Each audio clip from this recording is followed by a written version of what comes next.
నరేంద్ర మోడీనే కదా. మరి కాంగ్రెస్ రాకుండా నిలువరించాలని మీరు చేస్తున్న ప్రయత్నము మూడోసారి ఈ దేశానికి నరేంద్ర మోడీని ప్రధానమంత్రిని చేయడానికి మీరు చేసుకున్న చీకటి ఒప్పందం ప్రజలకు అర్థం అవుతలేదని మీరు అనుకుంటున్నారా? కాబట్టి ఈరోజు బీఆర్ఎస్కు ఓటు వేస్తే మూసీలో వేసినట్టే. ఇవాళ మోడీని బీజేపీని నిలువరించాలి అని అంటే అది కాంగ్రెస్ పార్టీతోనే సాధ్యమవుతుంది. పునర్విభజన చట్టంలో పొందుపరిచిన అంశాలను సాధించుకోవాలంటే అడిగేది మేమే, ఇచ్చేది మేమే. ఈ ఎన్నికల్లో కేంద్రంలో కాంగ్రెస్ అధికారంలోకి వస్తేనే తెలంగాణకు ప్రజలకు ఇచ్చిన హామీలు 100% అమలు జరుగుతాయి. ఇంతకాలం కేసీఆర్ అడిగింది లేదు, మోడీ గారు ఇచ్చింది లేదు. ఇప్పుడు ఇచ్చేది మేమే, తెచ్చేది మేమే. తెలంగాణ ప్రజలకు ఇచ్చిన హామీలు అమలు జరగాలి అని అంటే ఈ రాష్ట్రంలో 17కు 17 సీట్లు కాంగ్రెస్ పార్టీ గెలవాలి. 2004, 2009లో ఆనాడు కాంగ్రెస్ పార్టీ ఈ ప్రాంతం నుంచి 30 పైగా పార్లమెంట్ సీట్లు గెలిపించినందుకు కేంద్రంలో యూపీఏ 1, యూపీఏ 2 ప్రభుత్వాలు ఏర్పడ్డాయి. తద్వారా జనరంజకమైన పాలనను ఆనాడు కాంగ్రెస్ పార్టీ అందించగలిగింది.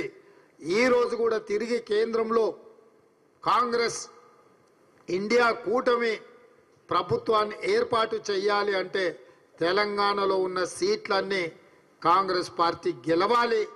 కాంగ్రెస్ పార్టీ గెలవాలి అని అంటే ఇక్కడున్న ప్రజాస్వామిక శక్తులన్నీ కూడా ఏకం కావాల్సిన అవసరం ఉంది. కేసీ గారు మౌనంగా ఇంట్లో పడుకున్నాడని కాదు, చీకట్లో మోడీ గారితో చేస్తున్న చర్చలు ఈరోజు బిల్లా రంగాలు మాట్లాడుతున్న మాటల్ని తెలంగాణ సమాజం గమనించి కాంగ్రెస్కు అండగా నిలబడాలి అని ఈ మొత్తం కార్యక్రమాలలో కాంగ్రెస్ శ్రేణులన్నీ కదలాలని ఎన్నికల సన్నాహక సమావేశాలకు సంబంధించి ఫిబ్రవరి 2 తారీఖు నాడు సాయంత్రం ఇంద్రవెల్లిలో మొట్టమొదటి కార్యక్రమాన్ని ఆదిలాబాద్ జిల్లా నుంచి చేపడుతున్నాము. ఆనాడు పిసిసి అధ్యక్షుడిగా బాధ్యతలు తీసుకున్న తర్వాత కాంగ్రెస్ పార్టీ మొట్టమొదటి కార్యక్రమాన్ని ఇంద్రవెల్లి నుంచే మొదలుపెట్టినాం. అక్కడి నుంచే కాంగ్రెస్ పార్టీ విజయ పరంపర మొదలైంది. అదే పరంపరను కొనసాగిస్తూ ఫిబ్రవరి 2 తారీఖు నాడు సాయంత్రం ఈ పార్లమెంటు ఎన్నికల సమర శంఖం ఇంద్రవల్లి నుంచి పూరిస్తున్నాము.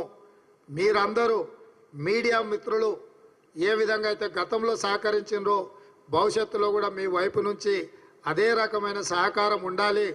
మీరందరూ కూడా రావాల్సిందిగా మీకందరికీ ప్రత్యేకంగా పిసిసి అధ్యక్షుడిగా మీకందరికీ ఆహ్వానం పలుకుతున్నా.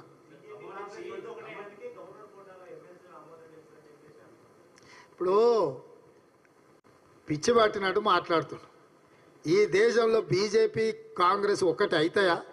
ఎవడన్నా తలుండేవాడు కానీ మతి ఉండేవాడు కానీ మాట్లాడే మాటలేనా? ఈరోజు వాళ్ళు మాట్లాడుతున్న దానికి అర్థమని ఉండాలి, పర్థమని ఉండాలి. ఎన్నికైన ఎమ్మెల్సీలు ప్రమాణ స్వీకారం చేస్తామంటే రాజకీయ కుట్రతోని ఈరోజు దాన్ని వాయిదా వేయాలనే ప్రయత్నం చేసిండ్రు. కోదండరామ్ గారి యొక్క